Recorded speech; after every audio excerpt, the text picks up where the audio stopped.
Voilà, je vous retrouve encore une fois et je suis tout autant ravie chaque fois de me retrouver face à vous pour devenir ensemble des entrepreneurs à succès. C'est un plaisir pour moi de transformer des personnes ordinaires en d'extraordinaires entrepreneurs. Je suis ravie que vous avez décidé de faire ce pas-là avec moi et ne quittez pas, nous allons donc continuer notre processus entrepreneurial. Dans la vidéo précédente, nous avons dit qu'est-ce que la segmentation. Nous avons vu pourquoi est-ce qu'il était important de délimiter, de définir de façon claire et précise sa niche afin de pouvoir avoir des résultats remplis de sens, des résultats plus pertinents, des résultats plus performants, d'avoir donc plus de performance dans nos résultats. Aujourd'hui, comme je vous l'avais promis, nous allons parler de la règle d'or pour choisir sa niche. Comment choisir sa niche? Ce n'est pas un casse-tête chinois. On se dit, si déjà la première partie de ce cours, vous avez saisi le processus de segmentation, je pense que déjà vous êtes bien avancé pour choisir votre niche. Alors, qu'est-ce qu'il faut faire? Ou d'abord, qu'est-ce qu'il ne faut pas faire? Rappelez-vous, l'erreur à ne surtout pas commettre est de choisir uniquement une niche de marché pour sa rentabilité. Je ne cesserai de le dire, on ne se lance pas en entrepreneuriat, on ne démarre pas une entreprise juste pour faire de l'argent. L'entrepreneur qui a du succès, c'est l'entrepreneur qui a pour motivation, qui a pour base la volonté d'apporter plus de sens et d'améliorer son monde, d'apporter un soulagement à sa communauté. Quand vous partez de cette assise-là, quand vous partez de cette idée-là, à tous les coups, ce que vous allez démarrer comme entreprise aura du succès. Mais si votre motivation entrepreneuriale n'est que faire du chiffre, faire de l'argent, je vous assure, vous courez à 95% des cas à l'échec. Bien entendu, la rentabilité du marché choisi a une grande importance. On ne va pas donc, parce qu'on veut faire de la bienveillance, se lancer dans tous les marchés. Non. Ou sur tous les marchés, vendre tout et n'importe quoi. Non. Il faut, bien entendu, tenir compte de la rentabilité du marché. Est-ce que c'est un marché porteur? Est-ce qu'il y a beaucoup de clients, de personnes qui sont susceptibles d'être intéressés par ce marché? Est-ce qu'ils ont suffisamment de pouvoir d'achat pour prendre l'offre que je vais leur proposer sur ce marché-là? C'est un facteur déterminant. Il est à prendre en considération, mais il ne doit pas être le facteur déterminant. Il doit être un des facteurs, mais pas le facteur qui vous pousse à entreprendre. Le choix de votre niche de marché doit être directement lié à votre idée d'entreprise. Vous ne pouvez pas choisir une niche juste parce qu'elle est porteuse. Ok, parce que moi j'ai décidé de vendre à des personnes qui ont 1 million au moins de francs par mois comme entrepreneur. Puisque moi je fais de l'accompagnement d'entrepreneurs, d'entreprises. Je fais du coaching. Donc je dis, bon, moi je ne m'intéresse qu'aux grandes entreprises. Vous voyez? Pourquoi? Parce que je me dis, eux, ils ont les sous pour payer. Mais est-ce que cette niche-là, elle est intéressée? Est-ce qu'elle est concernée par moi, mon idée d'entreprise? Puisque mon idée d'entreprise, c'est d'accompagner les entrepreneurs, de transformer des personnes ordinaires en d'extraordinaires entrepreneurs. Certes, ils ont l'argent, donc c'est une très bonne niche, elle est très porteuse. Mais est-ce qu'elle est en rapport avec mon idée d'entreprise? Ainsi donc, sur une thématique quels sont les éléments qui doivent vous décider à choisir une niche?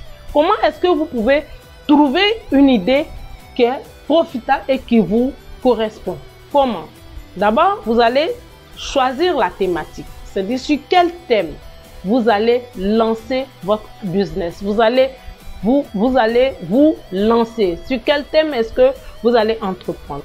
Ce thème-là, cette thématique elle doit avoir pour vous beaucoup d'importance. C'est-à-dire, c'est un thème pour lequel vous devez être passionné.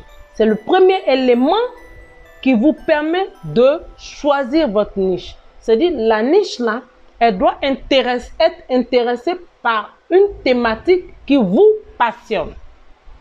Et la thématique de cette niche doit être en rapport avec vos compétences ou vos points forts. Arrêtez.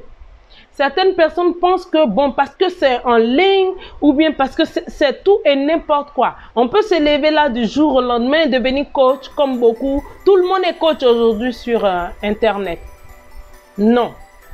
Ou bien se lever là, est-ce qu'on peut se lever un matin et devenir chirurgien dentiste? Bon, c'est vrai qu'on a déjà eu des cas comme ça, des gens qui ont prétendu être des chirurgiens et que des années après, on a découvert que c'était des arnaqueurs. Mais ce n'est pas bon. C'est une arnaque, c'est une escroquerie morale. Et un entrepreneur ne doit pas être amoral. La force d'un entrepreneur, ça doit être ses valeurs morales. Il ne faut pas se mettre sur une thématique pour laquelle vous n'avez aucune compétence, aucun point fort, aucune passion. Parce que vous pouvez avoir très peu peut-être d'expertise. Mais l'expertise, vous pouvez l'affûter, vous pouvez l'aiguiser au fur et à mesure de la pratique. Il ne faut donc pas, quand vous êtes en démarrage, cacher à vos clients que bah, moi, je commence. Non, il faut avoir cette valeur morale-là, ce sens moral poussé pour être honnête vis-à-vis de vos clients, de votre marché. La troisième chose que vous devez prendre en compte avant de choisir une thématique, c'est que vous devez savoir que vous avez en vous suffisamment de résilience, que vous êtes prêt, vous avez suffisamment de motivation en vous, vous avez suffisamment de volonté, de résilience en vous pour suivre ce projet sur le long terme. Parce que lorsqu'on décide d'entreprendre, il ne faut pas perdre de vue que c'est une marche, c'est un parcours en dents de scie. Il y a des hauts et il y a des bas, des même très bas. Il faut donc avoir dès le départ suffisamment de motivation intérieure. N'attendez pas la motivation qui vient des autres. De motivation intérieure qui va vous permettre à gérer, à continuer sur cette thématique-là sur le long terme. Parce que ça ne sert à rien. Vous commencez aujourd'hui à vendre du riz local. Et vous voyez que bon, les gens ne s'intéressent pas trop. Paf, vous décidez, ah, je m'en vais faire cabine. Non, non, ce n'est pas sérieux. Il faut aller sur une thématique pour laquelle vous aurez suffisamment de résilience pour persévérer. Et le point le plus fort pour choisir votre niche, c'est que vous devez choisir une thématique qui répond à un besoin, qui répond à une demande. Ce n'est pas parce qu'un thème vous plaît, ce n'est pas parce qu'un domaine d'activité vous plaît que vous allez vous mettre là-dessus. Ce n'est pas parce qu'un domaine d'activité est fait par tout le monde, par plusieurs, que vous devez vous aussi vous y lancer. Non. Posez-vous la question, est-ce que cette activité, est-ce que cette idée que j'ai répond à une demande? Est-ce qu'il y a réellement un besoin dans ce sens? Moi, j'aurais pu faire de la formation pour les commerciaux, des encadrements pour les commerciaux. Je suis commercial depuis 2000. Ça va faire 20 ans que je suis commercial. Mais j'ai plutôt décidé d'accompagner des jeunes entrepreneurs, de décider d'accompagner des entreprises en difficulté. Pourquoi? Parce que j'ai vu que moi aussi, quand je démarrais, quand je commençais à entreprendre, j'ai eu beaucoup d'activités. J'ai fait de l'activité agro-pastorale, j'ai fait des cabinets de formation, etc., etc. Parce que je n'avais pas de boussole, parce que je n'avais pas de mentor, parce que je n'avais pas de formation, parce que je n'avais pas un encadrement, j'ai dû me casser le nez plusieurs fois. Je me suis dit, ok, beaucoup aujourd'hui de jeunes veulent entreprendre. Le terme entrepreneuriat est même très dévoyé. Est-ce qu'ils ont les outils? Est-ce qu'ils ont l'information juste? Est-ce qu'ils ont la stratégie? Est-ce qu'ils ont la méthodologie pour leur éviter de se casser le nez pendant 10 ans, 5 ans, 15 ans, 20 ans avant de se retrouver? Donc, c'est à ce besoin-là que répond aujourd'hui, moi, mon approche de devenir coach d'entreprise et non pas coach de vie, c'est-à-dire de chercher à soulager les femmes que leur mari frappe ou qui ont des enfants difficiles, etc. J'ai décidé que non, ça, ce besoin-là, moi, je n'ai pas assez de compétences ou je n'ai pas assez de résilience pour continuer là-dessus. Parce que si je dois vous conseiller sur le terme personnel, je risque de vous casser la gueule à celui qui vous embête, juste pour rire. Donc, une niche de marché sera pour vous une opportunité. Et cette opportunité, elle est pour vous uniquement. Elle est pour vous uniquement si et seulement si elle est liée étroitement à votre expertise, à votre savoir-faire, à votre habileté, à vos compétences. Je vais prendre quelques exemples de niches de marché. Dans le monde de l'entreprise, aujourd'hui, les thèmes de formation, coach, consultant, etc., etc., sont beaucoup dévoyés. Malheureusement, sur Internet, je remarque qu'il en va autrement pour les formations en ligne. Les formations en ligne sont très rarement sur le net dédiées aux particuliers ou aux entrepreneurs individuels. Je vous ai dit que c'est ce qui m'a motivé à moi me lancer dans ce domaine-là. Trois marchés couvrent très majoritairement les formations. Ou bien les coachings ou les consultings qui sont sur le web. Ce qu'on retrouve régulièrement, on trouve des formations, de l'accompagnement, du consulting, en développement personnel, en entrepreneuriat sur Internet, en indépendance financière. Ça court. Tout le monde est formateur en indépendance financière. On trouve plein d'offres sur ces marchés-là. En entrepreneuriat aussi. Mais vous voyez, dans ce segment-là, moi, j'ai décidé d'aller sur l'entrepreneuriat web. Pour que j'ai la compétence pour encadrer même des personnes qui veulent se lancer dans un business physique. Donc, comme je le disais, ces trois marchés-là, que sont le développement personnel, l'entrepreneuriat sur Internet, l'indépendance financière, sont les marchés dominants aujourd'hui. Et ces marchés se comportent, je vais dire, très bien. Il y a beaucoup à boire et à manger là-dedans. À mon sens, pourtant, c'est une grave erreur de penser que ces trois marchés-là sont plus rentables que tous les autres marchés. Il y a bien d'autres marchés inexploités qui représentent par contre un potentiel énorme et sont porteurs d'épanouissement personnel et professionnel. Seulement, les gens sont focalisés sur ces marchés qui sont mis en avant, que sont le développement personnel, l'entrepreneuriat web, l'indépendance financière. Et donc, sans réfléchir, sans savoir, est-ce que moi, j'ai des personnes qui sont intéressées? Est-ce que ça répond à un vrai besoin? Ils préfèrent laisser de côté des marchés spécifiques auxquels leur expertise est la réponse, auxquels leur habileté est la réponse pour se lancer dans ces marchés-là. 1001 formations ou offres d'accompagnement pour adultes, c'est-à-dire pour des particuliers ou pour des personnes travaillant en leur compte, peuvent être déployées. Si vous voulez faire de la formation ou de l'accompagnement, ce n'est pas obligé forcément de faire « Allô, j'écoute » coach en ligne. Il y a la parentalité, surtout ici en Afrique, qui est beaucoup délaissée. Les parents ne savent pas. Écoutez, on n'apprend pas à un parent. Il n'y a pas un mode d'emploi pour ça. Mais qui se mène dans ce domaine-là? Votre intérêt donc serait de choisir un segment de marché et de vous spécialiser sur une niche porteuse. Même si maintenant vous ne voyez peut-être pas l'affluence sur cette niche-là, mais si cette niche est porteuse, ça peut être même une sous-thématique.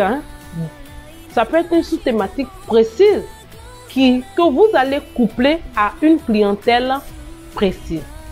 Ne vous en faites pas, on reviendra là-dessus parce que c'est très important. Je vais vous donner donc ici la liste des 11 marchés à exploiter. Moi, je suis très gentille, je vous donne ça. C'est 11 marchés à exploiter et ces segments de marché associés. Je ne vous ai pas dit que cette liste est exhaustive. Non, vous pouvez bien entendu la compléter juste en consultant, en regardant autour de vous, en interrogeant votre environnement. Premièrement, parce que c'est 11, je vais aller vite, j'ai décidé de ne plus être rebarbative et lassante dans mes vidéos. Il y a ce beau marché de l'art et de la culture générale. Dans ce marché-là, il y a le sous-marché de l'art plastique, la littérature, l'histoire et géographie, la musique, la philosophie, la photographie. Il y a des gens qui aimeraient bien apprendre à faire des photos, qui aimeraient bien apprendre à faire de l'art plastique, à faire des peintures. Donc, dans ce marché-là, il y a encore des niches à exploiter, comme l'architecture d'intérieur. Les gens se lèvent. Nous tous, on fait ça, hein? On grignote ici et là pour décorer nos maisons. La peinture, c'est-à-dire faire la peinture, les aquarelles, les tableaux. La sculpture sur bois ou bien sur marbre, qui a presque disparu. Moi, mon père, c'est ce qu'il a fait avant de devenir avocat. Le dessin, la caricature. Il y a des gens qui ont ça en eux, qui ont besoin qu'on les guide pour pouvoir le faire. La gravure, comme je l'ai dit, avec un type de support spécifique, comme la gravure sur marbre. Dans le domaine du développement personnel, voici des sous-segments que vous pouvez exploiter. L'affirmation, la confiance de soi, l'estime de soi, le couple, la séduction. Il y a des gens qui sont timides, qui ne savent pas comment séduire ou qui cherchent à reséduire un être aimé qui leur a échappé. La famille, l'éducation, comme je l'ai dit, la parentalité. Comment est-ce que éduquer des enfants? Comment se comporter quand on a des enfants difficiles? Quand on a des enfants qui ont des problèmes spécifiques, ça peut être la maladie, ça peut être des troubles, ça peut être un handicap. La gestion du stress et du bien-être, que ce soit personnel comme professionnel. Le burn-out. On peut se spécialiser à pouvoir accompagner les gens en ça. La gestion des émotions. Le tact, l'hypnose, la procrastination. Ce sont des thèmes importants et d'actualité. La psychologie positive. La sophrologie. Dans ce segment de marché, comme je l'ai dit, vous pouvez vous spécifier au couple, à la séduction, les niches à exploiter par exemple. Dans ce segment de couple et séduction, les niches à exploiter, il y a le mariage, il y a le divorce, il y a la drague, il y a comment vaincre la timidité, il y a la sexualité, comment gérer les conflits entre couples, etc., etc.